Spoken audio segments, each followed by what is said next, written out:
Hello, everyone. So, today I want to talk about how dwelling leads to loneliness. So, when we dwell on something, when we run this loop in our heads, it always starts with an experience, a memory, or a concept about who we are, what we can't do usually, and the limitations of our life. Or the experiences that we've had that have really hurt us and the expectation that they'll happen again. So it starts off on this track and it's always predictable because when we dwell on something, it's not new thought, it's not creative thought. In our darkest moments, we set down these track pieces of therefores that lead in a circle. I've experienced this. This is how I look. This is what I haven't achieved. Whatever it is, it's always a track piece that you just set down. And then therefore, this is one of the therefores. Therefore, I'm not going to be happy because I can't achieve what I want. Or I can't get beyond this memory. The therefore track right there. And therefore, since I'm not going to ever be happy or achieve what I want to achieve because obviously I haven't achieved it by now or I haven't gotten past this memory or it's going to happen again, whatever the therefores are, it always leads back to this is going to be the state of my existence in the future. There's no hope in this dwelling that I'm talking about. When we dwell on something, we travel along a track that we laid down a long time ago. And the more that we dwell, the more that we travel along this track of therefores, the deeper it gets ingrained in our mind, the deeper that this track gets set into a rut. And that rut becomes a program that our mind runs at various times. When we feel defeated, when we feel depressed, when we feel sad, when things don't go our way, then it's time for our consciousness to go along this particular mind track that is dwelling. And the more that we think it, the more it becomes ingrained. That's why it's so hard to change our thinking and make it more positive, because we set down these tracks. I'll give you an example. I was rejected by this woman, or you can say I was rejected by this man. I'm not attractive enough, and I have these social problems. I just can't connect to people. And, all of my relationships have been really shitty.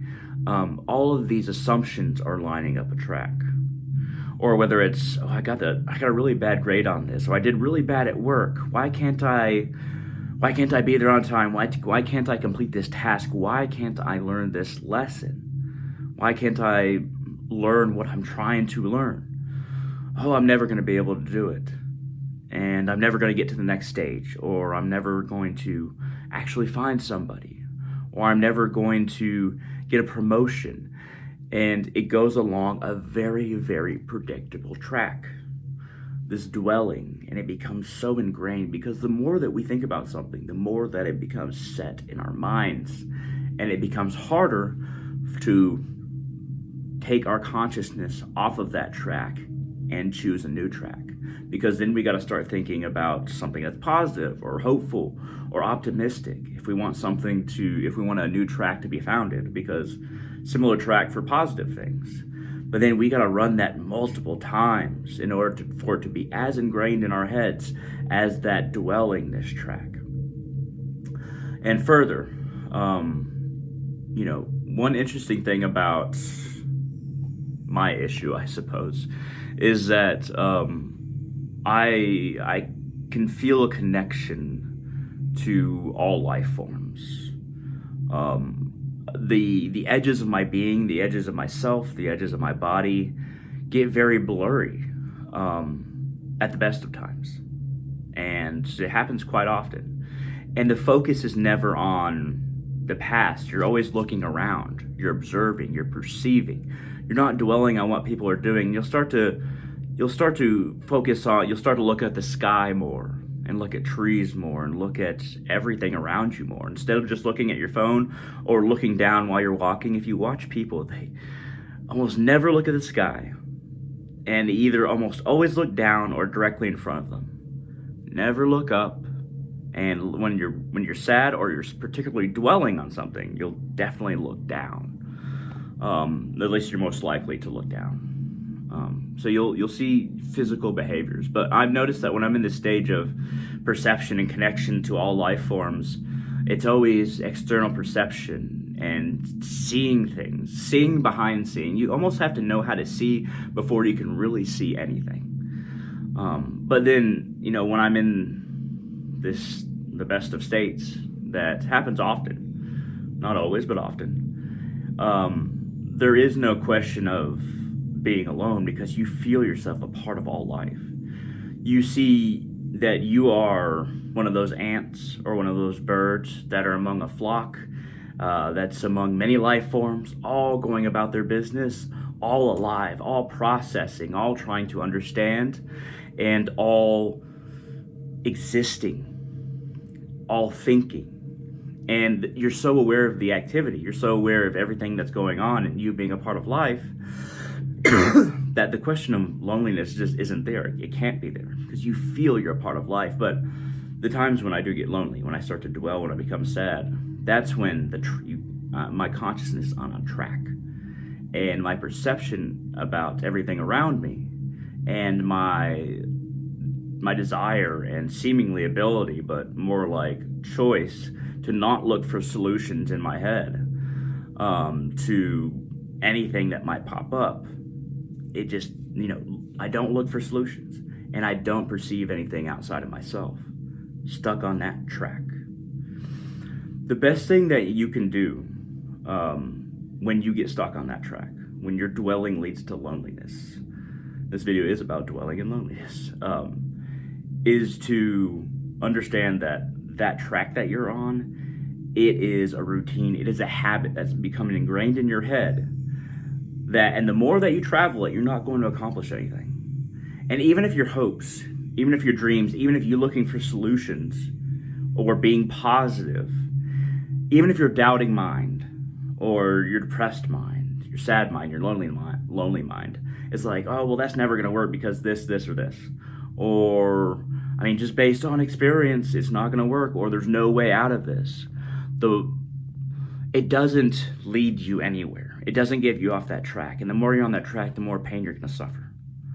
The more that your life force is really going to be subdued, the more that your mind is going to be subdued, the more that your intelligence is going to be subdued, and definitely your creativity is going to be subdued. Find a way to take yourself off that track of dwelling that leads to loneliness. Take your mental train. You have a choice of how you think, where your consciousness is in your head.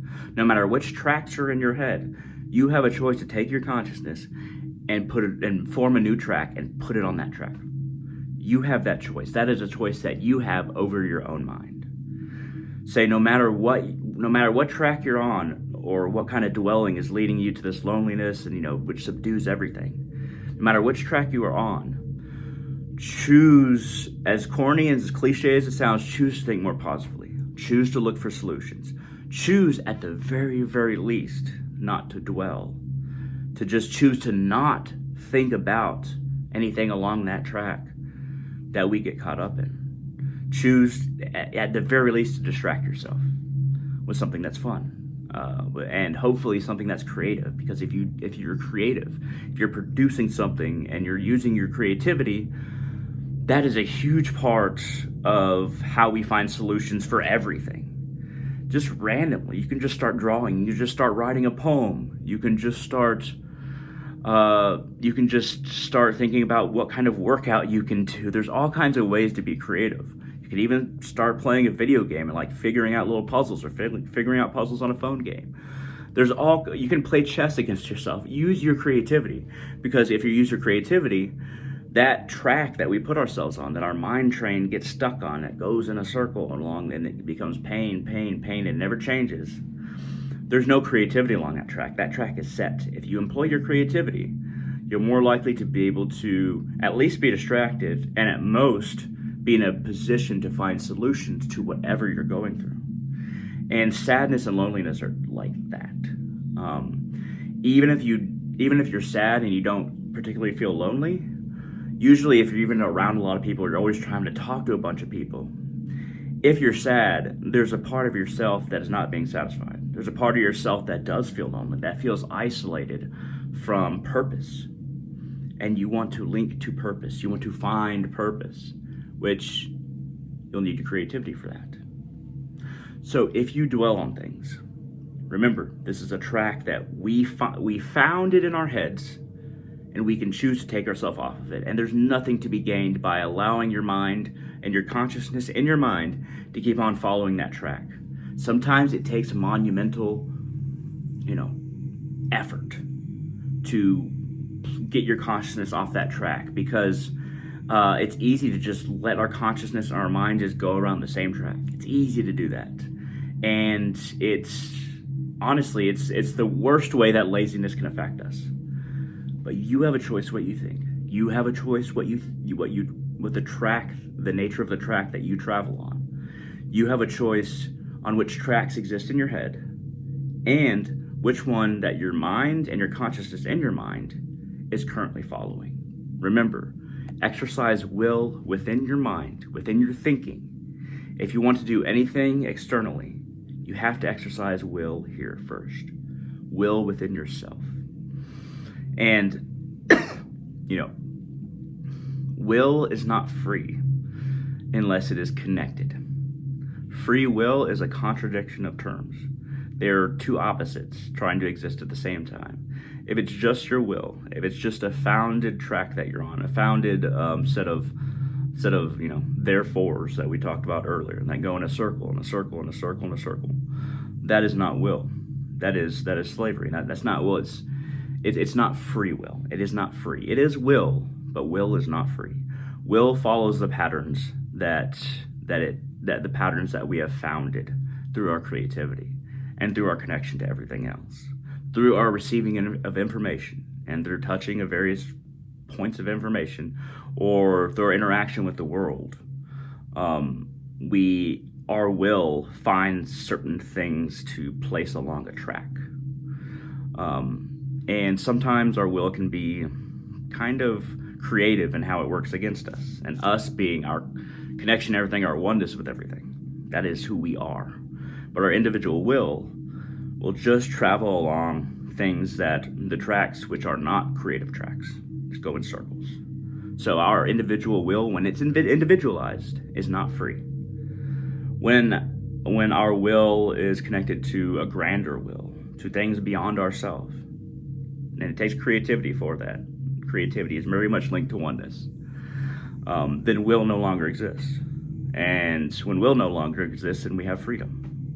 But that only exists when we have connection. And to have that connection, we have to found better tracks in our head, so that even if we do fall back, even if we do fail in enacting, our connection and freedom within ourselves, we fall back on better tracks. And these tracks become better and better and better and better until we no longer need tracks anymore. But remember, a lot of the time, your consciousness within your mind is on some kind of track, some kind of train track that has been laid down by the limitations of our will, because will is not free. So, found better and better tracks, more and more positive tracks, more and more optimistic tracks, more and more creative tracks, until there is no tracks and your train is free. And then that is when you're beyond will, and freedom is beyond will. Thank you very much for watching. This has been a video about how dwelling leads to loneliness and how to escape it as well, how to think about it. I hope this was interesting. Like this video, it really helps out the channel. Feel free to leave a comment. That also diverts traffic to the channel when you leave a comment and like this video. Feel free to subscribe for more content like this. I try to put content out pretty regularly. And feel free to become a patron on Patreon at patreon.com/darkrealist, capital D, capital R. Once again, patreon.com/darkrealist, capital D, capital R. Pay me $1 a month, and you get a little bit extra content. I put all my YouTube videos there, but also anything that I write, and podcast episodes when I actually do produce those, which has not been very many recently. But if you want to support my work, go to Patreon and patreon.com/darkrealist, capital D, capital R. Thank you very much for watching, and I hope all of you have a wonderful day.